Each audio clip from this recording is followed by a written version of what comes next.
let's split up here. I'm going to check on what's happening with the Spina. You know how it is. There's some things you just need to be there for yourself.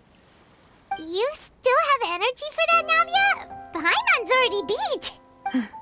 Just head back to the Fluvsandra and have a rest then. Thanks for keeping me company all this time.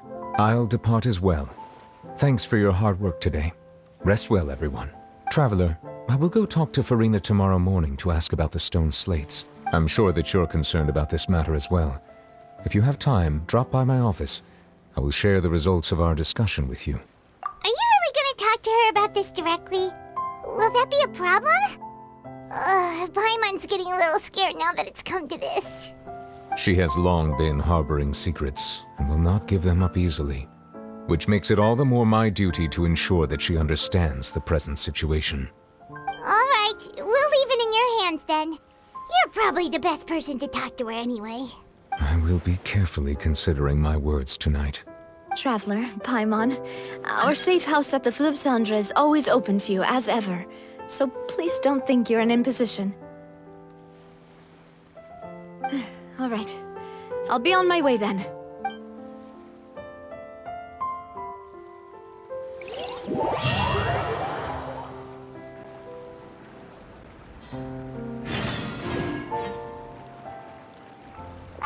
We're finally back!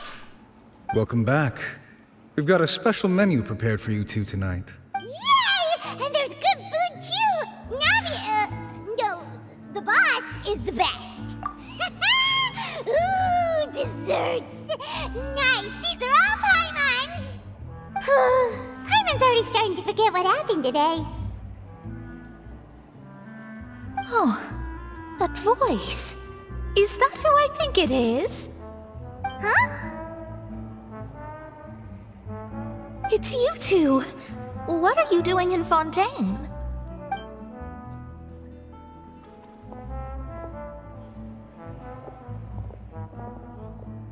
Mona?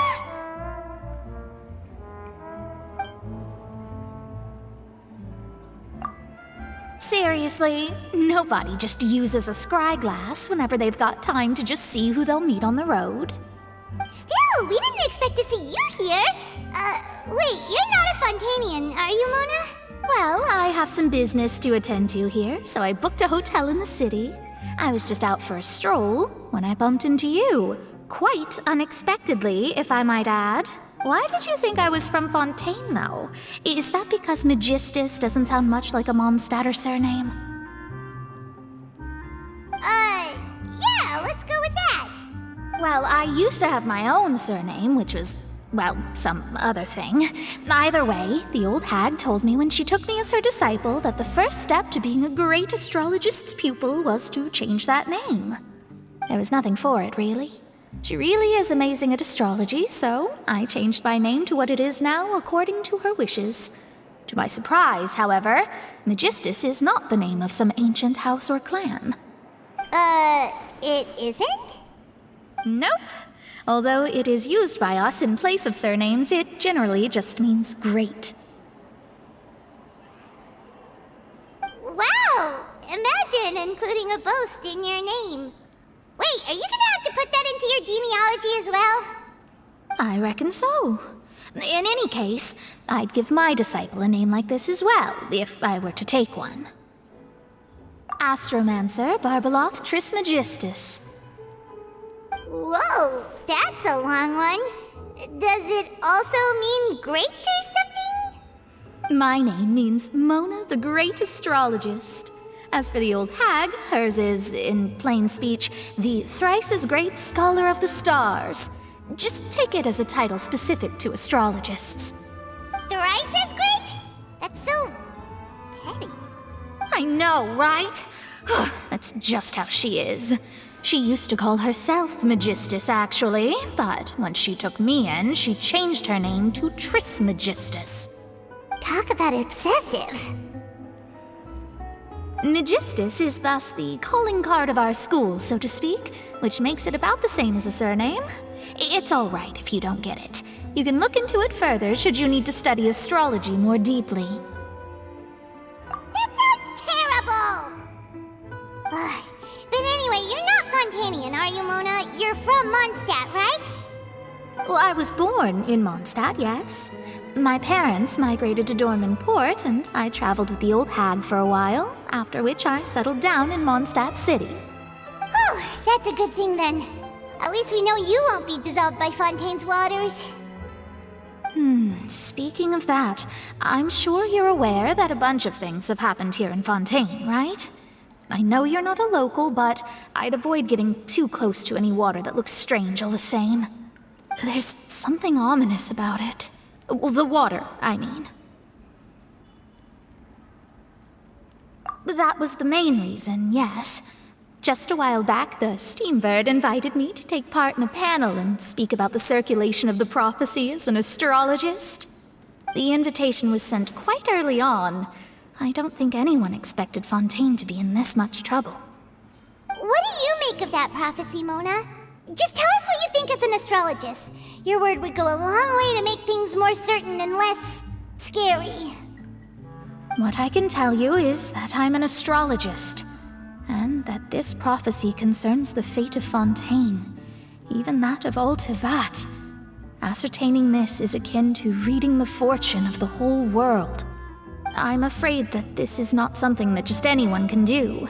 If I could do it, you would no longer call me an astrologist, but a visionary. But on the flip side, the prophecy is so huge and powerful that it must surely come from a powerful visionary. Its contents involve the fate of the world. Disregarding it would be a mistake. A visionary? Sounds really powerful and all, but does such a person really exist? Of course. The old hag could do it, and I'd bet there are others amongst those Hexenzirkel colleagues of hers who could do something similar. Are you sure? All right, I'll help you. It isn't often that I see you with such a serious look on your face. I'll tell you once I hear back from her. Thanks, Mona! You're amazing as always! Oh, well, this is something only I can do after all. So yes, your praises are quite welcome. That's the greatest of astrologists for you! Of all the people we know, you know the stars the best! Indeed, indeed. That's the spirit. Oh, sorry. I came to see what all the commotion was about.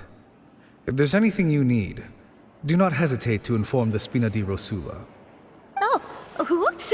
Guess we were getting a little too carried away there. Well, I'll go tend to my own business now. If I receive any news, I'll be sure to come find you two again. And there she goes, quick as rushing water. And here we are with the Spina guy giving us suspicious looks. If Paimon hadn't spoken for you, it'd be you getting all the weird looks! The things Paimon does for you! That's more like it.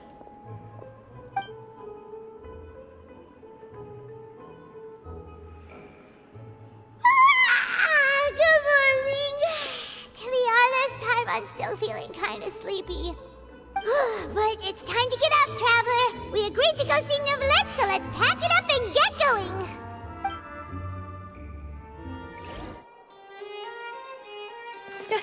You're here! Finally! Is something wrong? Monsieur Neuvillette and Lady Furina, they seem to have gotten into a dispute. Please go see for yourself.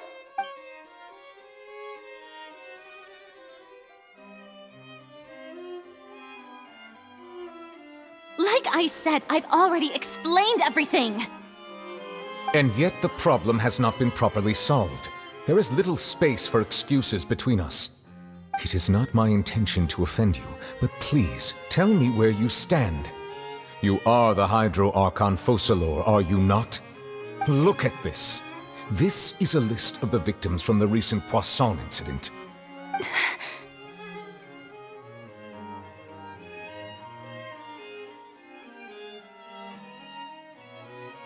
You mean... they're all... We did not arrive in time to avert this disaster, and I will not have it happen again.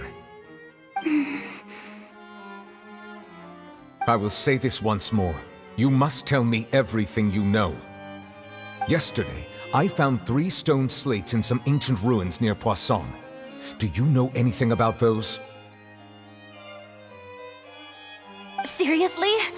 You're questioning me like this is a court case now. I don't know anything about that. But you found them in some ancient ruins, you say? That's correct, which is why I came to ask you some questions. There should have been 4 slates, but one of them was missing. The other 3 feature different images that seem to correlate to the prophecy. The prophecy? The second of these slates depicts the previous Hydro Archon Egeria kneeling before a floating island in the sky, as if confessing something. Do you know nothing of this either? I don't. I've never seen such slates. I'll ask you again. Do you really have no information regarding the previous Archon?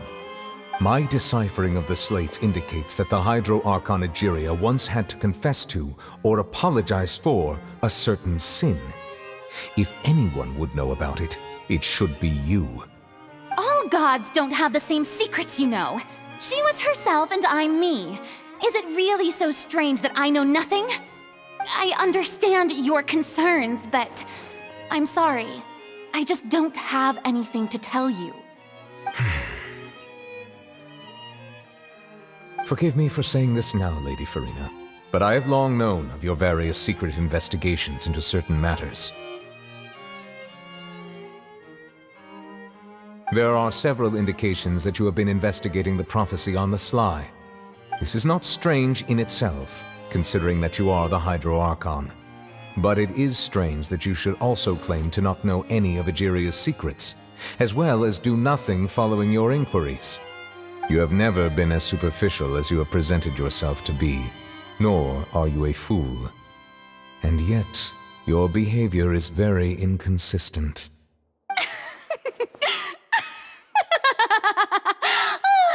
So you've been watching me all this time, have you? I didn't think you were that type. You... Well, since you know about my secret investigations, then you should know I'm actually working to take care of it. There's no point questioning or suspecting me. You're the Eudix, but you're still my subordinate. You should be following my lead. Just trust in me, you're Archon, and do as I say. Never mind whether you can truly convince yourself to or not. It'll all turn out fine. That's all I have to say. We do not discuss this matter again.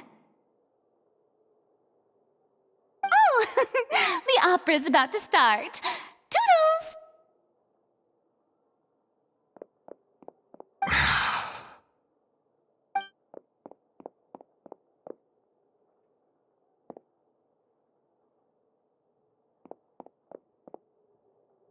Did Furina not notice us standing by the door? Wonder what's up with her. She was smiling. Huh. She didn't seem in the mood to care if we were listening in or not. I assume you've been outside for a while now? Oh! You noticed! Seems Furina didn't even realize we were here. She was in a great panic, though I cannot discern the reason. Our discussion reached impasses time and again, a state of affairs that we cannot allow to continue.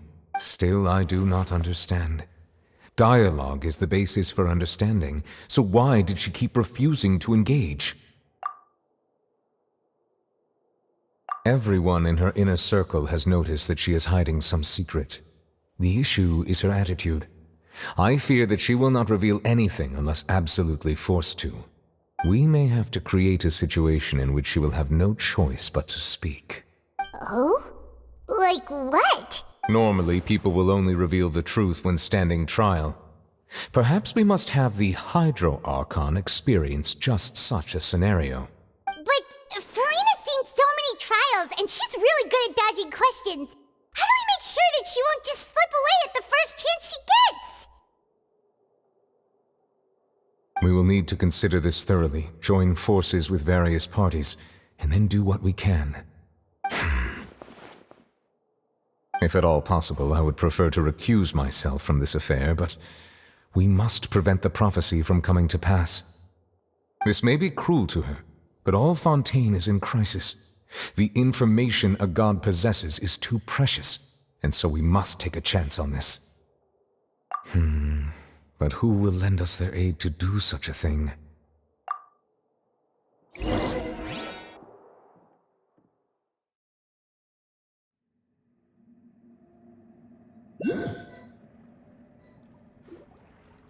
Well, that's everyone, huh? Speaking of which, it was pretty smart of you to think of hiding here.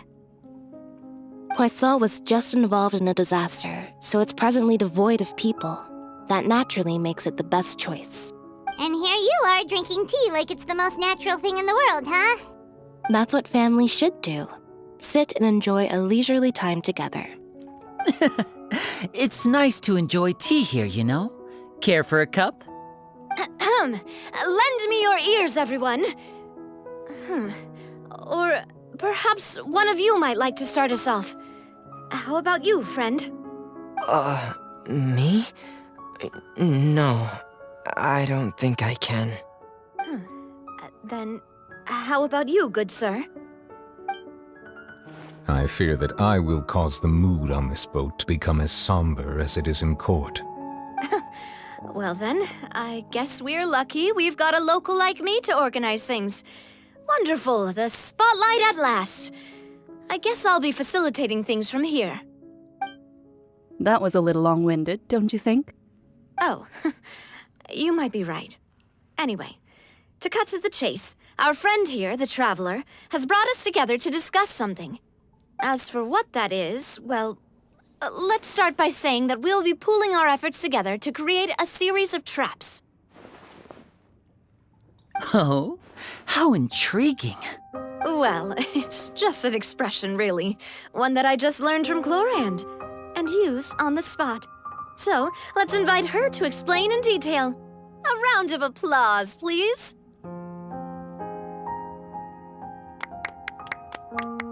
Huh? Didn't you say that you would be facilitating this? Oh, come now. Your work doesn't involve much public speaking, right? This is a good chance to practice. You might even pick up some fancy oratory tricks to impress your boss with in the future. I see. And what does my boss say? He is glad that you consider him your boss. Do go on.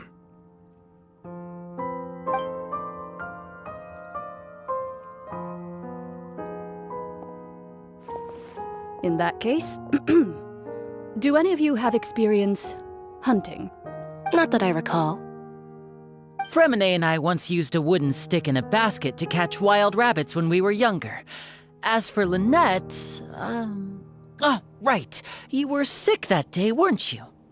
I've also gone diving to catch some fish before. Does that count? I'm afraid not. You may or may not have heard, but Fontaine once played host to a group known as the Marechaussee Hunters. Though that was their name, they did not hunt animals, but rather various monsters left behind by the ancient dynasty of King Remus. Today, Fontaine's monster population has already thinned greatly, so the hunters have blended back into society, taking up arms in other lines of work. They even left a unique methodology of hunting in their wake. A trap comprises of the following components: bait, a trigger, and a containment device. Sometimes a lethal implement will also be necessary to deal with the prey. So, if we were to build a trap together, right now, what would you choose to build it with? For me, I would prefer something basket-shaped. Pigeons and rabbits will see the bait and naturally enter the snare. Our line of work requires a deft hand, and we're some of the best in the industry, so you can count on our techniques. You used some of those techniques while moving the people of Poisson, didn't you? My subordinates mentioned that you even performed some magic for the bawling children. Yes, and I even managed to gather some intelligence in the meantime. I'm quite the multitasker if I do say so myself. I'm afraid I can't claim that as my strong suit. I prefer more stable methods, like placing bait in the water and waiting for the fish to come within reach. That's the kind of method I would count on. Calm and steady. Exactly the kind of person who would catch loads of fish. And I can be their assistant. With discretion, I'm sure. I'd probably use some sort of mechanical animal. Papa once bought me some small clockwork squirrels, mice, and such. When placed in the forest, they can attract others of their kind. I remember that you liked those too, didn't you? I did. And that would be a good way to go about it. If they're realistic enough, animals of the same kind will follow them all the way to the trap. What about you, Monsieur Neuvillette? I fear I do not have any related experience. That makes sense. You usually solve problems directly, without the use of any such tricks. But I do have one more question for you, Monsieur. If we were to create a trap now, how would you design it? I would like for it to be effective, but bring no harm to the prey. A more gentle trap would be ideal. Kind, as always. However, our intention doesn't necessarily change the containment device and the type of implement we need. If we wanted to kill the prey in one strike, we would need a powerful implement. However, that also goes for prey that must be captured and safely contained. Wait, why's that? Only a hunter who's a true expert at subduing their prey can snare it without harming it. The line that divides life and death is often exceedingly thin. So are we going hunting together? Huh. We hadn't thought of seeing ourselves as hunters. It kinda works, but maybe it's still not the best metaphor. If our means of capturing and dealing with our prey is to put them on trial, then the hunting metaphor is actually quite accurate. But we shall require much more courage than any hunter to judge a god, a being whose seat is an exalted throne. Oh, so that's what's going on. Sounds very interesting.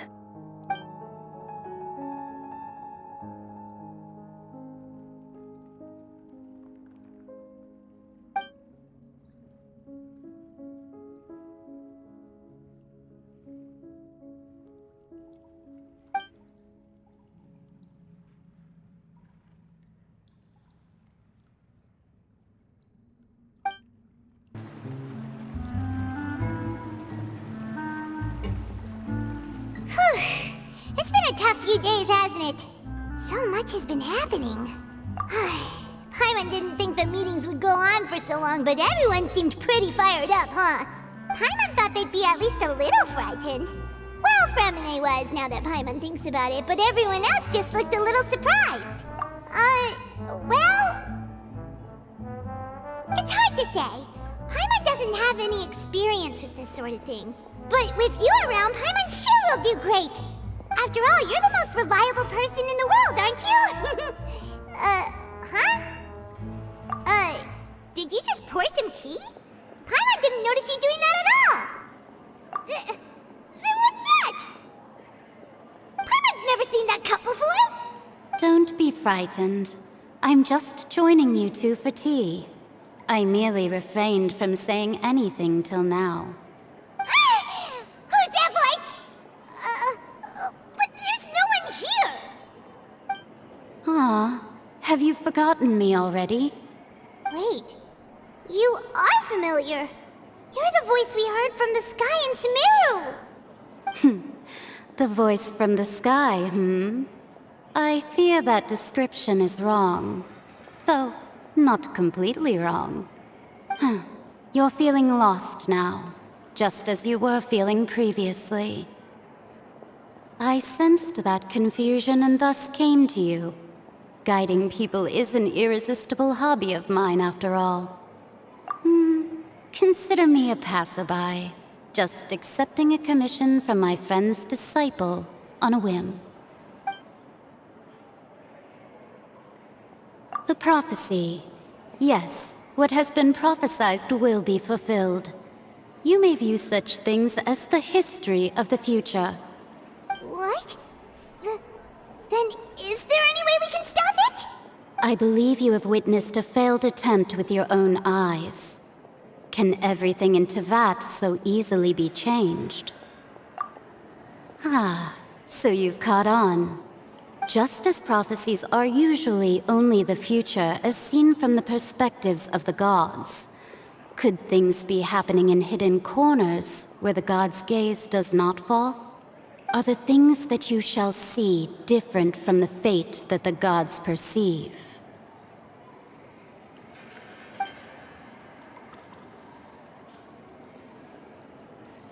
What is she talking about? It all sounds really impressive and important and stuff, but it also sounds kind of scary.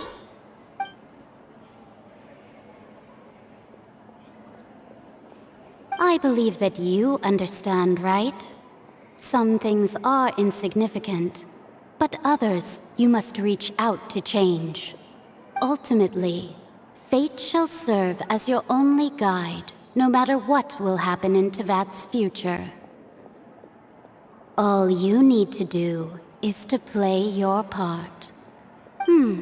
This was good tea, by the way. Thank you for your hospitality. Well, that'll be all for today. The voice. It's gone.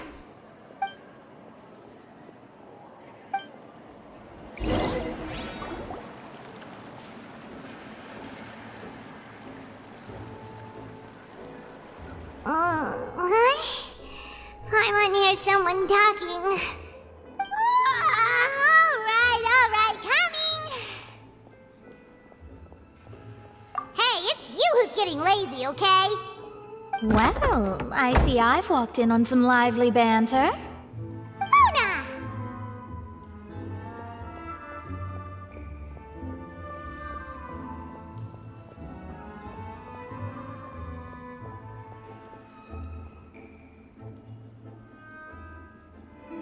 Fine, just fine. I went to take part in that Steambird panel. It turned out to be more interesting than I expected. Not all Fontainians are pessimistic about this. One journalist mentioned that sitting around and waiting for the end to come would be wrong, and that they should make their own rescue preparations. I agreed, so we had a brief chat with her. Did she have pink hair by any chance? Why, yes! It was Charlotte. You remember her, right? That daredevil journalist? I'm in full support of her view. Prophecies are very important, but how can people allow their lives to be commandeered by just a few words? That's right! Paimon's glad to hear something sensible for once. Ah, yes. About what we had discussed before. I did try, but I'm afraid I couldn't reach the old hag. I'll try again tonight, but I wouldn't get your hopes up. Huh?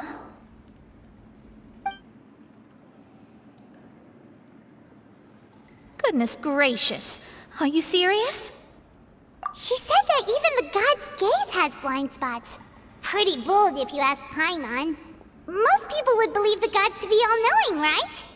The Hexen Circle members are certainly anything but ordinary. As for the mage named N, the old hag has mentioned her a few times. She said that N's sense of direction is incredible, and that she loves guiding those who are lost. But I've never met her, and if she were still alive, she'd be... well, suffice it to say that the hag's at least a few hundred now, and N's been around for longer than that. Whoa. The Hexen Circle sounds like a scary group. But they must really stay in shape to live so long. Their abilities alone are pretty terrifying. If she came to see you personally, then the problem you're facing must truly be of great importance. Well, it's not like Paimon could understand anything she said. Yes, she was quite cryptic, but I suspect she means that there is still a way to turn things around. She didn't say when or what that would be, though, so... perhaps it is something that you cannot know right now.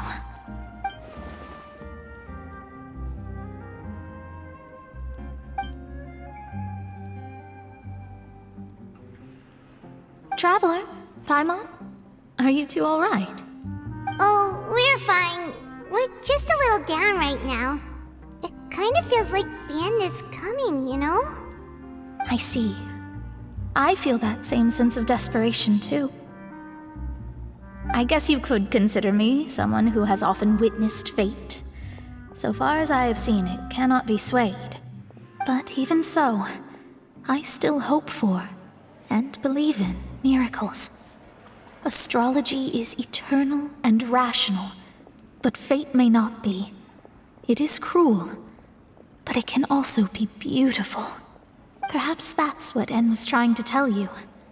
Not to lose heart, and to believe that what you are seeing playing out before you is not yet set in stone.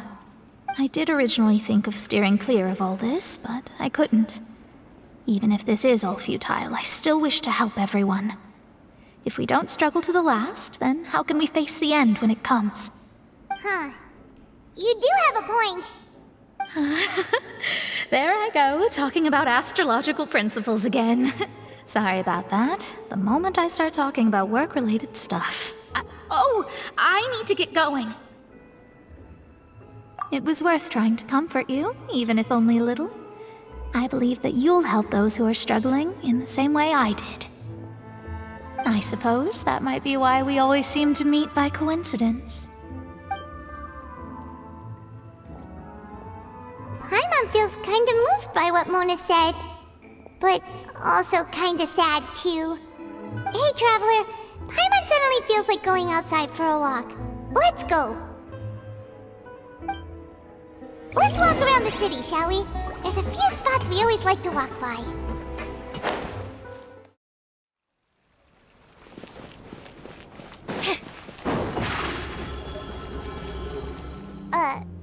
Huh? Our names are written in this newspaper. What's going on? Let Paimon see! The underwater stronghold, the Fortress of Meripede, has continued in its noble autonomy, but that does not mean that others cannot interact with it. My recent attempts to enter the fortress bore little fruit. Huh. Guess Charlotte still hasn't given up on that.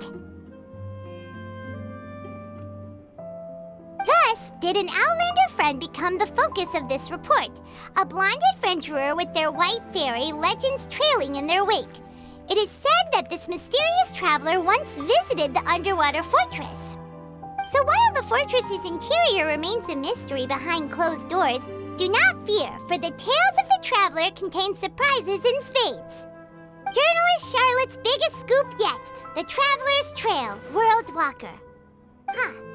Charlotte took so many awesome photos of us and we never even noticed her. She hasn't been able to get a hold of anything at the fortress, so since we're easier to find, she's using us as the subject matter instead? Ugh, seriously? Well, fine. Those headlines and photos do look cool, so Paimon will forgive her this time.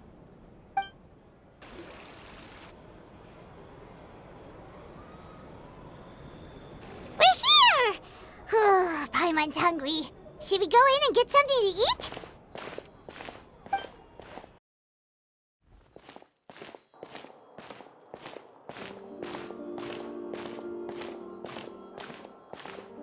Hey, quick!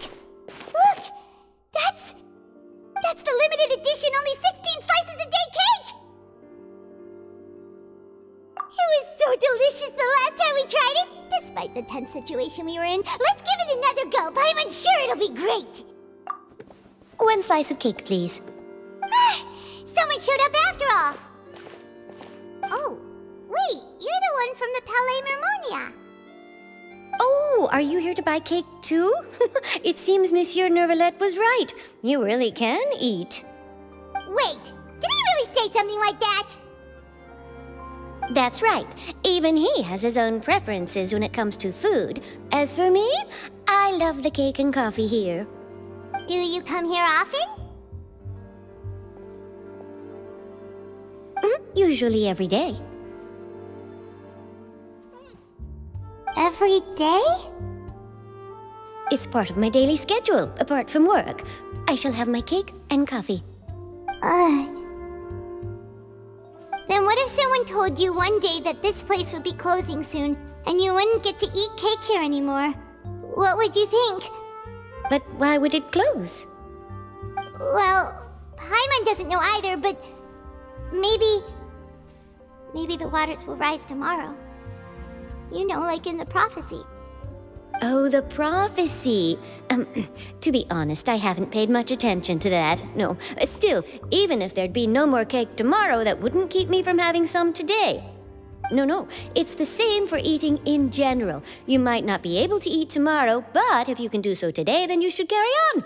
That's what people call living, you know. Huh. Don't be sad. Excuse me, could I have 2 more slices of cake to go? These 2 slices are for you. Sijuin said that this kind of expression you're making is what humans call being sad. Oh, you know Sijuin? I sure do. She was born before me, and she sometimes comes to the surface to teach us things about humans.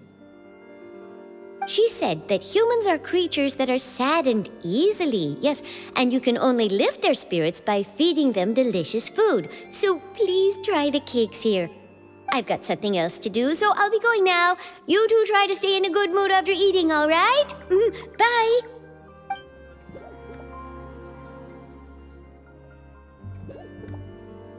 And there she goes. All right, let's dig in. Paimon's sure this cake will be delicious.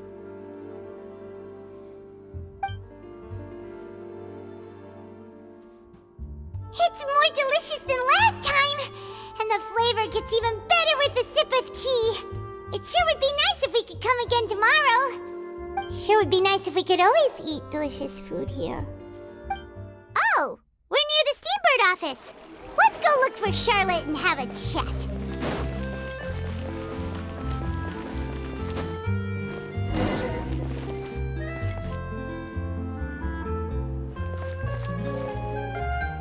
Wow!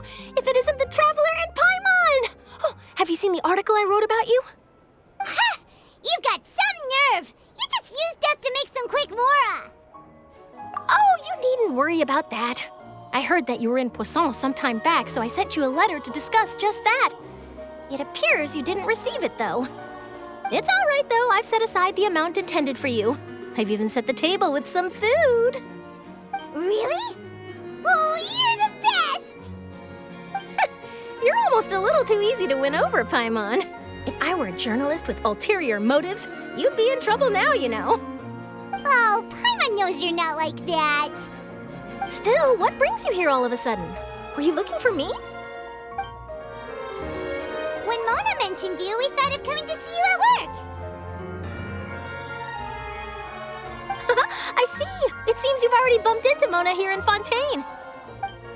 So she mentioned me? What did she say? She said that you're a real daredevil of a journalist.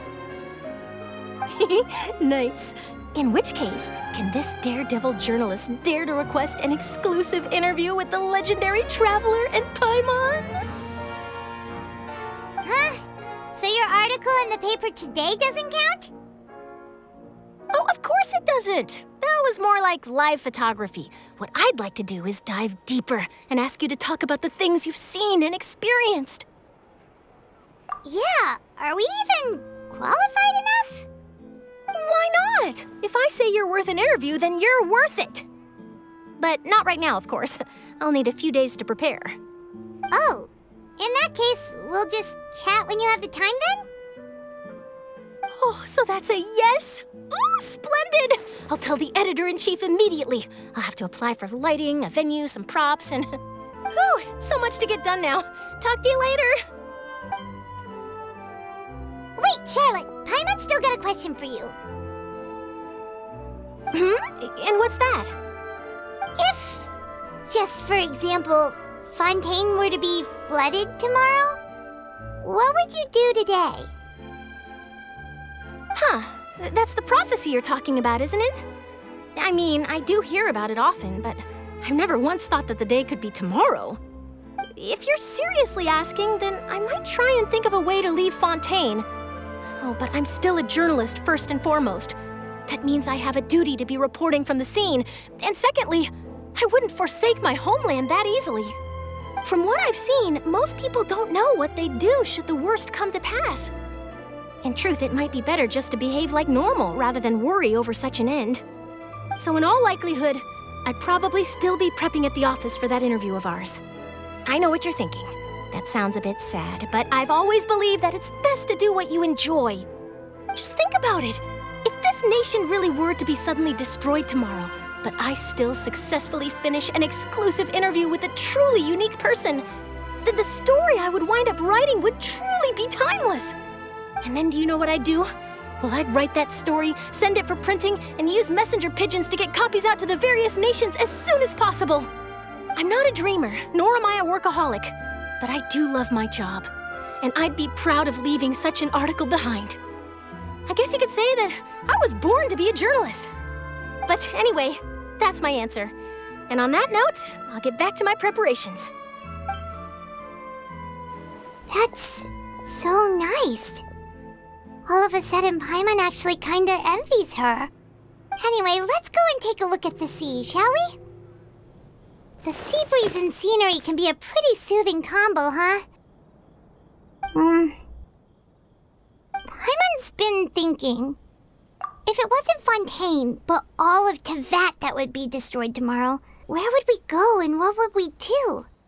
No, Paimon should ask, if you could choose, what would you like to do? We've always been moving to the next destination, so we haven't spent much time thinking about these kinds of things. We didn't have to either, with us always being on the road and whatnot. You mean, still traveling? Huh. Wait, isn't that what we've always been doing?